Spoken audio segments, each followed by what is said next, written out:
What's up, everybody? I am doing my first night drive on FSD Beta, and I'm gonna leave the neighborhood here. Typically takes this turn pretty sharply. Hey, it still went through the left, but I don't know, I feel like it went around more than it typically does, which is nice. Anyway, sorry to drop you in here. I'm gonna go from my neighborhood in sort of West Atlanta to the superchargers at Atlantic Station, and we'll see how it does. I'm really curious how it handles this neighborhood. So there it kind of stopped pretty far back from the line, but did check to see if anyone was coming or not. This is an intersection that's pretty crazy. I'm gonna link it in the description below to show you that FSD is probably gonna have a hard time looking. I think it could have gone there, but I want to get into the left-hand lane up here, and it was probably gonna pull out into the right-hand lane.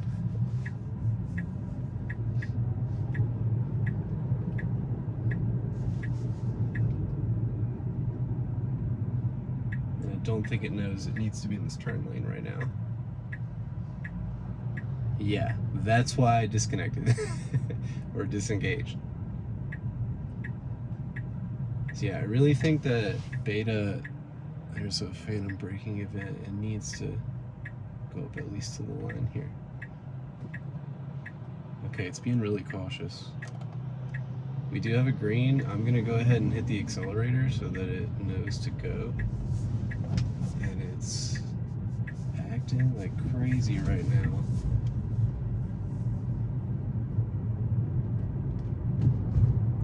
Very uncomfortable.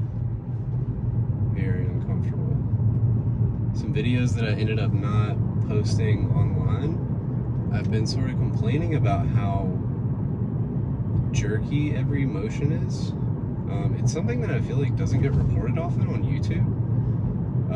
To be fair, Tesla just started to be able to navigate a lot of these like surprisingly crazy routes, just non-traditional roads that like aren't marked very well, things like that.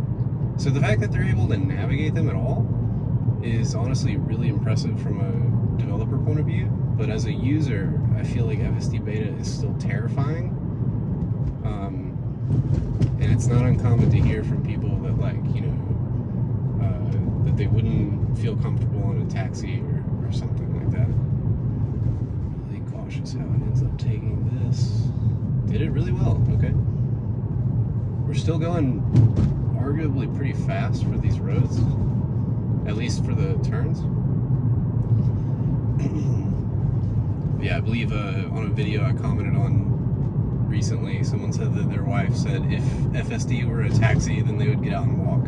And I feel like that's described this situation so far. I have my girlfriend in the car. How do you feel? I almost threw up in that turn. Okay. If you feel like you need to, we can stop filming. No, it's okay. I just got really nervous because it got really close to the oncoming traffic lane. Yeah.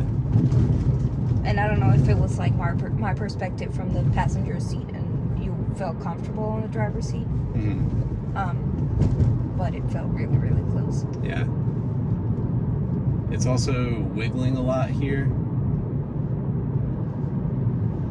And just in general, like when I drive, I'm really smooth through these roads like this. And it's kind of doing this, which is, again, a successful navigation, but especially since during AI Day, Karpathy really pointed out that, I think it wasn't Karpathy, it was the guy in charge of planning, I need to know his name, pointed out that they grade FSD on 3 things. Safety, of course, we want to avoid a collision, make sure no one gets hurt. 2, efficiency, like the speed of how quickly you get to a destination. And 3, comfort. And I understand that comfort is the last of those bullets, as it should be, but currently in the car, it's honestly pretty terrifying. And I'm not trying to like say that they're doing a bad job or that this is software that isn't worth, you know, using or something.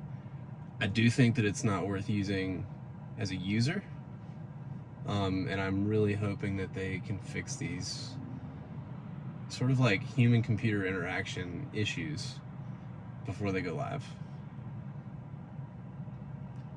Because like that person said on the internet, I too would, even if it were massively cheaper than like an Uber or Lyft or something, would not feel comfortable riding in one of these cars using it as a taxi. Okay,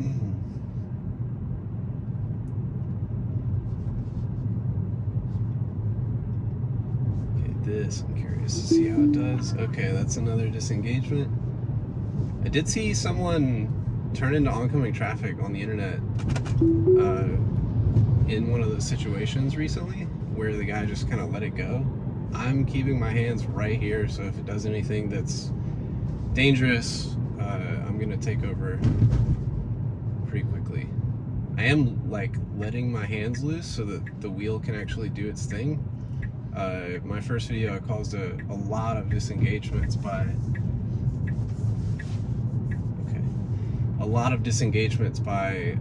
gripping the wheel as if I were driving, which I think is important to point out that I have done that since 2018 using Navigate On Autopilot, which is the highway version of Autopilot.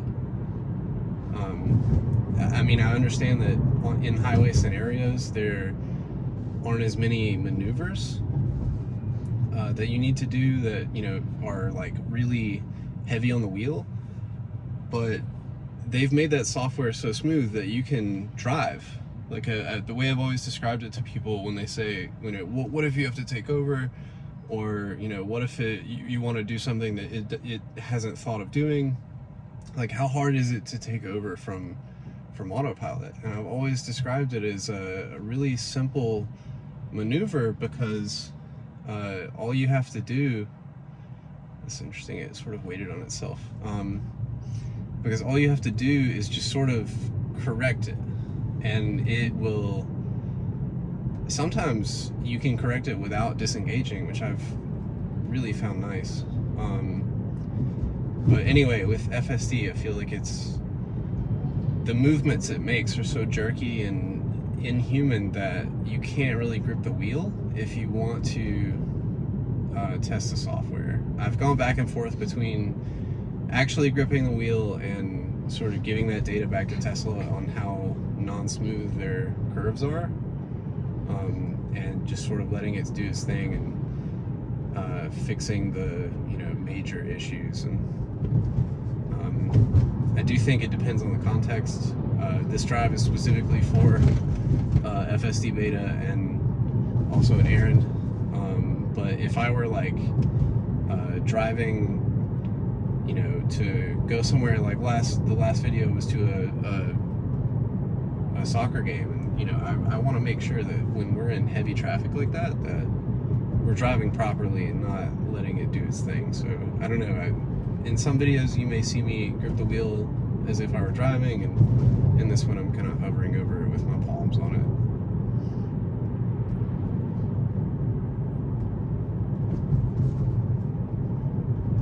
it. I've honestly been very impressed so far. I have not driven the beta on these roads yet,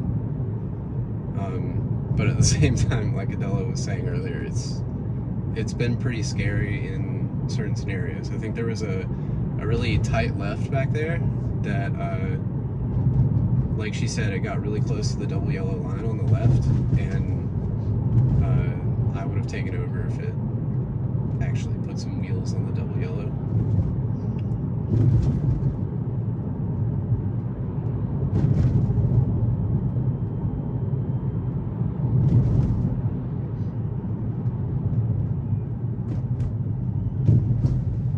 I'm also probably going to give it plenty of pothole data in the future, considering this is Atlanta and I mean, our roads are bad enough, but the amount of potholes is pretty insane. Alright, I'm putting the accelerator on because I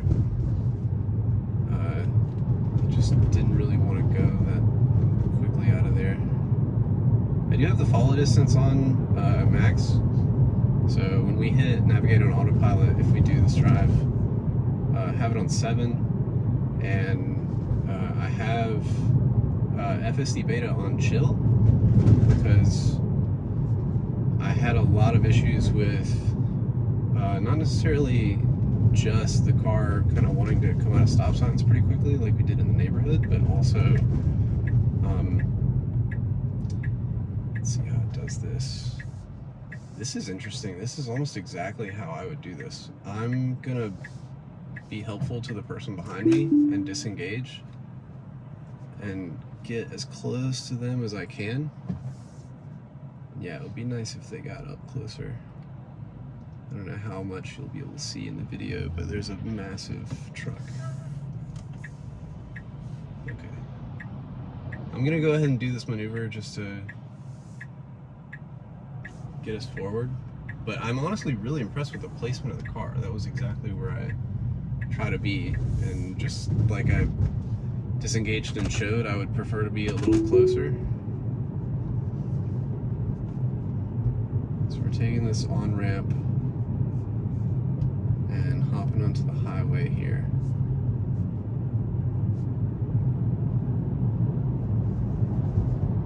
Curious to see how 10.4 differs with merging. That was a pretty good acceleration. We are clear to the left, so we should be fine to merge.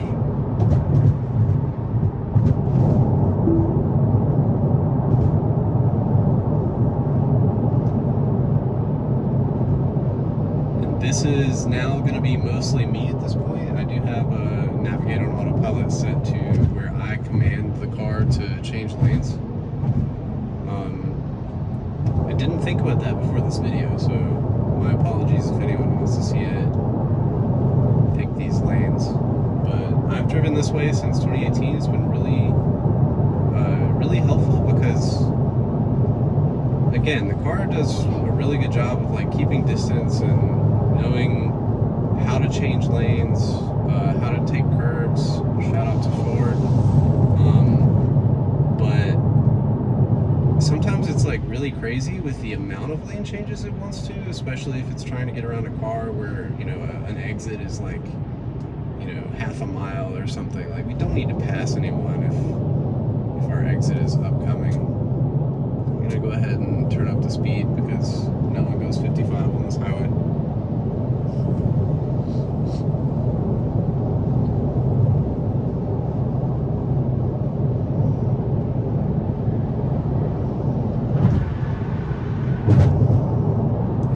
Around over here, I'll see if I can get some sort of stabilization on the video. I do have software to do that.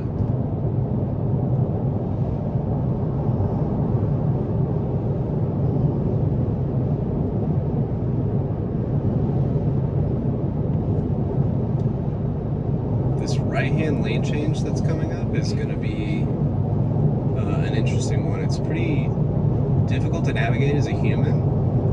It's one of those where an exit is coming out and an exit, or like an exit from the roads is coming into the, so an on-ramp, I suppose, on-ramp onto the highway and an exit off are sort of the same lane. So you've got some high-speed negotiations. And so again, the car is not really driving at this point. It's mainly just keeping speed, but it does know that I need to get over. So for this person, let's see if it gives them some room. Didn't seem to react to them at all. There is a crazy car coming up behind me.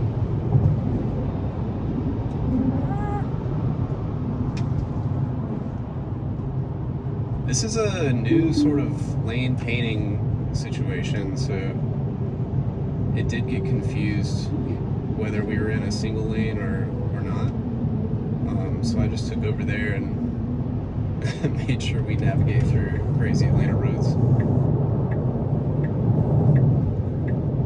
There's a message on the screen saying precondition battery for fast charging because the address you set. Correct. Okay.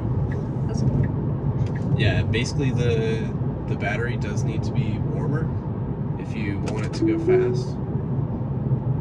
And so since we put the destination in as the superchargers, it will precondition the battery to charge us up really fast. I'm coming from home where I typically keep it around 70%.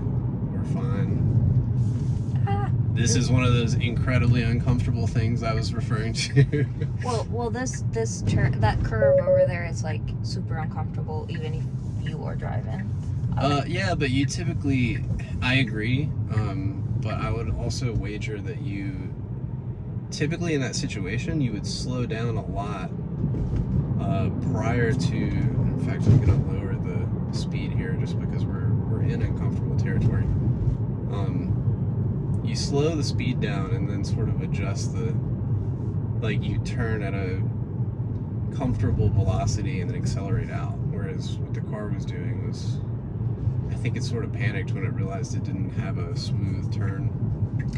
Yes, but I'm saying because this has happened to me on a regular car, that curve doesn't look as difficult as it really is until you're in it.